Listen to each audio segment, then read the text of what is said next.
What if you asked an AI a seemingly simple question, like who you might be as a mythical creature? And what if that playful query actually kicked off this, really profound journey of self-discovery? Not just facts, but something deeply personal. That's exactly the fascinating path we're exploring in this deep dive. Right. We're looking at how an expert put a new AI model, GPT-5, through a really unique test. Okay. And the aim wasn't just like checking its technical skills, it was more about seeing if it could handle the really delicate, nuanced world of Japanese Yōkai. Yōkai, right. The spirits and creatures from folklore. Exactly. And super unexpectedly, whether it could somehow mirror a deeply personal identity. So you'll hear how this one simple question just spiraled into this multi-hour adventure, mixing ancient folklore, cutting-edge AI, and this really surprising insight into how we perceive ourselves. Yeah, and our source for this is a great piece called When a Text Becomes a Tale, Walking the Night Roads with GPT-5 by Jaime Hoerricks, PhD. Okay. It details this, half-day detour into what the author calls AuDHD GLP Yōkai spacetime. All right, can you unpack that term a bit? AuDHD GLP. Sure. It refers to the author's identity as autistic, ADHD, and a Gestalt language processor, basically. Someone whose brain processes language and information in whole chunks, differently from, say, a more linear fashion. Got it. So that shapes their experience significantly. Absolutely. And this whole thing was sparked by an anniversary gift, believe it or not, and the author's ingrained habit of always validating new tools. Anniversary gift. That's an unusual start for an AI test. It really is. The author and their wife have this tradition. Anniversary gifts have to be from a charity shop or handmade. No big ticket items. I like that. Yeah, it's pretty cool. And this year, the haul included 2 manga volumes featuring Yōkai. And that lit the fuse, basically. So the Yōkai were right there from the start. Exactly. And you have to understand the author's background is in forensic science.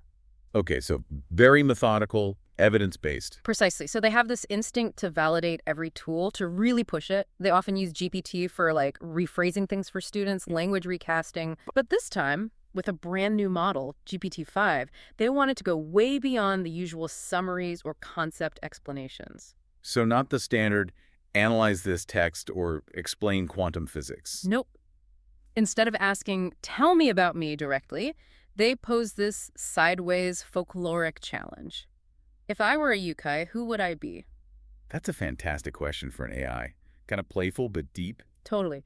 The author even says the first thought was it'd just be a cheeky bit of fun, but like Yōkai themselves, it slipped its mask and revealed something far deeper. And why Yōkai specifically? What was the draw? Well, this is where it gets really personal and interesting. The author has this deep fascination with Yōkai because of their liminality. Liminality, being in between states, right? Exactly. Yōkai refuse to sit neatly in boxes. Are they spirits or bodies? Scary or funny? Dangerous or protective? They're often all of these things at once. Resisting easy categories. And that resistance, that refusal to be pinned down, apparently spoke really profoundly to the author as autistic, as transfemme, as a Gestalt processor whose life has never aligned with simple categories. Wow, okay, so a very deep personal resonance there? Huge. And it's also about their origins. Yōkai aren't distant gods on high. They emerge from the everyday, from forgotten objects, from the spaces where human and non-human worlds touch. Almost like the uncanny and the familiar. Yes. The author connects this to their own Gaelic heritage, where that sense of the uncanny and the ordinary is, familiar territory. And you still see Yōkai everywhere in modern Japanese culture, don't you? Oh, absolutely. They persist in huge franchises like Pokemon, but also manga and anime like Geijō no Kitaru and Natsume's Book of Friends, Inuyasha. The Yōkaiden manga the author got fits right into this long tradition. They don't fade away. So this personal connection, this understanding of their nuances, made Yōkai the perfect acid test for GPT-5. Exactly. The author was a bit wary, actually. They mentioned OpenAI models sometimes leaning towards a sort of British canon style, maybe a bit rigid. A bit formal, perhaps? Yeah, maybe carrying what they called a narrow timber of empire. So the idea was to tug it sideways, using this area, this autistic special interest, where the author had real expertise to fact-check the subtleties. That makes sense. Test it on ground where you know the nuances intimately. And it was crucial for their other work, too, supporting students using indigenous Mexican languages. In that context, nuance is absolutely everything. A slightly wrong frame, a misplaced assumption can just completely erase meaning entirely. So the stakes were higher than just a fun experiment. Definitely. They needed to see if this AI could handle that kind of delicate, culturally specific, ambiguous territory without just, defaulting to a standard template. And adding to the challenge, they'd never asked GPT about Yōkai or manga before. Never. So the question was totally fresh, unfamiliar, harder to predict. The real goal, as they put it, was probing whether this machine could meet me in that twilight where the Yōkai dwell without breaking the spell. Okay, so the stage is set. This fascinating layered question goes into GPT-5. What came back? How did it feel? Well, the author's description is really evocative. They said it did not feel like a list or a neat summary. It felt like something stirring out of mist. Wow. Not your typical AI output. Not at all. And the name it gave the author's Yōkai self was E.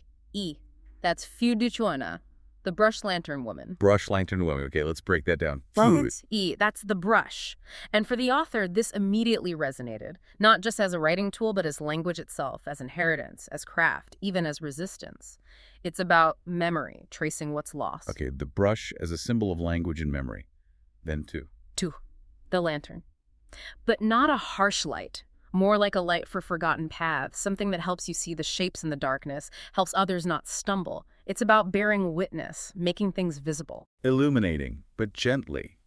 And the last part, onna. Onna, woman. But again, not in a restrictive sense. The author interpreted it as a presence that unsettles the established patriarchal order. It represented softness as strength, ambiguity as a kind of authority, and survival as a defiance. So brush, lantern, woman. Each part loaded with meaning. That's already quite something. It is. But what was really striking was that GPT-5 didn't just assign one Yōkai type. It created a composite, a hybrid. Oh, interesting. Like weaving different threads together. Exactly. It pulled in elements of a tsukumogami. The discarded objects that come to life after many years. That's them. So the brush lantern woman awakens forgotten tools of language, breathes life into discarded words, like a tsukumogami of language itself. Okay, that fits the brush element perfectly. What else? It also drew on the Nabrabu, the faceless one. Usually a bit terrifying in the stories. Right, but here the AI framed it more as reclamation, unmasking false faces, redrawing the self, not about horror, but about revealing authenticity by removing the facade. A powerful reinterpretation. Any others in the mix? Yes, the Yuki-onna, the snow woman. Cold, beautiful, dangerous. But also protective, embodying the sharpness of being different, that stillness that preserves things. And finally, a dash of tanuki. A shape-shifting trickster, often mischievous. Exactly. Laughing at rigid rules, at empire's straight lines, bending things with a sense of mirth and cleverness. So it's a complex blend. The animator of forgotten words, the unmasker, the chilling preserver, and the playful rule bender. Precisely. And GPT-5 summed it up directly, calling the author a Yōkai of rewriting and resistance, one who troubles categories, one who awakens what is cast aside, Wow. one who unmasks, chills, shelters, and laughs in the same breath. It described this being as someone who teaches through trickery, refuses to be tamed, and lives in that liminal space between silence and speech, ordinary and uncanny, human and other than human. That sounds incredibly specific and accurate given the author's self-description. That was the stunning part for the author. It wasn't just that the details were, correct in some factual way. It was the feeling. It settled over me like a garment I had not known was waiting. Like recognition? Exactly. That's the word they use. Recognition, not mimicry. It felt like the AI had somehow reached beyond just pattern matching into something that resonated with their core sense of self. That's quite a profound result from what started as a cheeky bit of fun. Absolutely. And of course, being a researcher, the author couldn't just leave it there. No, they had to push it further, right? Naturally. The next step was to see if GPT-5 could adopt an older style. They asked it to generate an encyclopedia entry for the brush lantern woman, but specifically in the style of an Edo period Yōkai compendium. Oh, cool. Going for that archaic feel, the specific cadence. Yeah, they wanted to see if the machine could stretch into that less familiar territory stylistically. And could it? Apparently, yes. The reply came back in this very spare, almost clinical tone, reminiscent of those old texts. Can you give us a sense of it? Sure. It described her as a woman who appears upon night roads. She wears garments of torn paper, a brush tucked at her side. It mentioned her lantern holding no flame but shining with written characters. Okay, keeping those core elements. Right, and it captured that ambiguity. Her countenance at times appears, at times vanishes, leaving only smooth skin. It also included the tsukumogami. Discarded objects follow her, gaining voices and laughter. And the temperature contrast. Yes. She carries with her a chill, yet those who walk with her feel their hearts warmed by her light.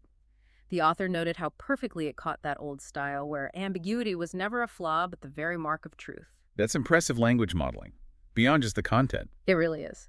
So next, the author asked for a day, a poetic caption, and also prompted Dell for images in that same Edo style, like illustrations for the encyclopedia. Okay, bringing the visual element in. What did the poem say? The poem went, "In darkness she walks, a lantern of forgotten words, faces smooth to silence, yet her brush rewrites the night." Ooh, I like that. Captures the essence again. Yeah. And the images. The dolly visuals were apparently quite striking, too. A tall, slim woman, robes patched with manuscript fragments, her face dissolving into that characteristic blankness. The non-Prabhu's aspect. Exactly. The lantern glowing with drifting kanji, the brush trailing threads of memory, those little tsukumogami companions, an umbrella, a teacup, a sandal. The details sound amazing. They do. Swirling snow and chill, but also a warm glow. And importantly, that faint, sly smile, the tanuki mirth. So Dolly managed to capture that composite nature visually, too. To a degree, the author was careful to call them approximations or sketches, not, actual historical artifacts. They showed both the reach and the limits of what machine imagination can offer. A realistic assessment, but Yeah. still pretty evocative. Definitely. But then came the real twist, the unexpected next step. Oh, what happened? This whole process, questioning the AI, getting the description, generating the text and images, it sparked something creative in the author. They weren't just analyzing the AI's output anymore. Exactly. They shifted from observer to teller. They felt the sudden, strong urge to write their own story about the brush lantern woman, specifically a kaidan, a traditional Japanese ghost story or strange tale. Wow. So the AI's creation inspired human creativity in return. Precisely. And this act of writing the vignette, which they titled The Teacher of Forgotten Faces, became this incredibly profound moment of self-discovery. How so? What was in the story they wrote? Well, the vignette elaborated on all the elements the AI had surfaced. Her robe stitched from torn parchment with shimmering characters, her brush dripping memory threads, her lantern illuminating unseen edges. The awakened Tsukumogami companions. Yes, a discarded sandal, a cracked teacup, a child's forgotten toy, all finding voice around her. It described how her facelessness could be terrifying to some, but for others it was a relief, as though she had wiped from them the mask they were forced to wear. That's powerful. The unmasking theme again. Right. And the story emphasized the paradoxes. Her breath carrying winter's chill, yet offering strange warmth and shelter. Her low, rolling laugh, that tanuki laugh, scattering the power of rigid structures, unraveling things that bind and bruise. And how did this connect back to the author? That was the revelation. As they wrote about the brush lantern woman, this figure who awakens the cast aside, erases masks, embodies frost and warmth, laughs at oppressive structures they realized. In writing her into being, I realized I have written something of myself. The Yōkai became a mirror. A direct mirror. The actions and traits of this AI-generated, author-elaborated Yōkai perfectly reflected the author's own life, their work, their way of navigating the world as someone who exists in those liminal spaces. So the whole journey, testing the AI, became a way to articulate their own identity through folklore. Exactly. It comes back to that core idea. Yōkai embodies what the author describes as queer, autistic, trans-femme life already knows. That existence is rarely one thing or the other. It is the both hand, the neither nor. They just refuse those neat categories we try to impose. Completely. And that's the beauty of folklore, isn't it? It allows for contradiction, mystery, fluidity, and refusal as forms of knowledge. It doesn't need everything to fit into tidy boxes. Unlike, say, more formal systems. Precisely. The author contrasts this with academic or clinical frameworks, like the DSM in psychology, which demand criteria and try to pin down experience into defined categories. Folklore offers a different way of knowing. And this whole process, it wasn't quick, was it? You mentioned a half-day immersion. Right. What started as maybe a 15-minute test just dissolved. Yeah. The author describes slipping into autistic space-time where the clock dissolves.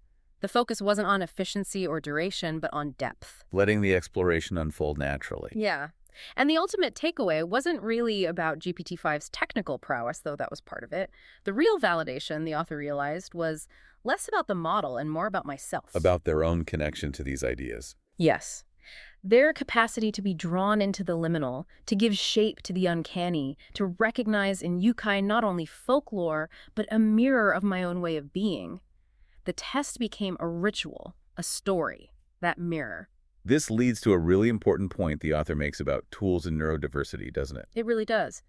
The author identifies as an AuDHD GLP Gestalt language processor and explains that for them, words are not a natural habitat.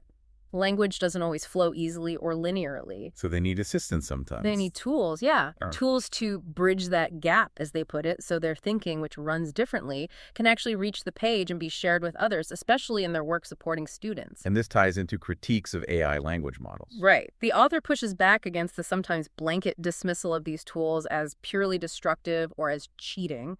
They argue this perspective is often ableist. Ableist. How so? Because it essentially polices who is allowed to use assistance. It becomes another form of gatekeeping that implicitly tells people whose minds work outside the quote-unquote narrow norm that they just have to struggle without support, without tools that could help them articulate their thoughts. That's a really crucial counterpoint. These tools can be vital accessibility aids for some people. Exactly. And that brings us back to the brushed lantern woman, the Yōkai generated in this process. Her teaching in this light is that to be Yōkai is not to fit, but to walk differently. To embrace the difference. Yes, to unsettle what pretends to be whole, to lift the fragments that others discard, and show them they are not only enough, but luminous. Finding value and light in what's often overlooked or categorized as other. Precisely. The author realized their Yōkai self unsettles, resists, teaches through its strangeness. Which leaves us with a really provocative thought, doesn't it? Consider for a moment. What if each of us has some kind of Yōkai self? Something just beyond the edge of easy categories. A part of ourselves that maybe defies simple labels, that finds its own unique way of being, of shining. What would your Yōkai self be if you had one? And more importantly, what could it teach you about your own form, your own inner luminescence? It's definitely something to ponder. We invite you, listening, to maybe think about the tools you use, the stories that resonate with you, and just these surprising ways that knowledge, technology, and our own identities can weave together. Yeah, maybe revealing parts of yourself you hadn't really seen clearly before, facets just waiting to be illuminated.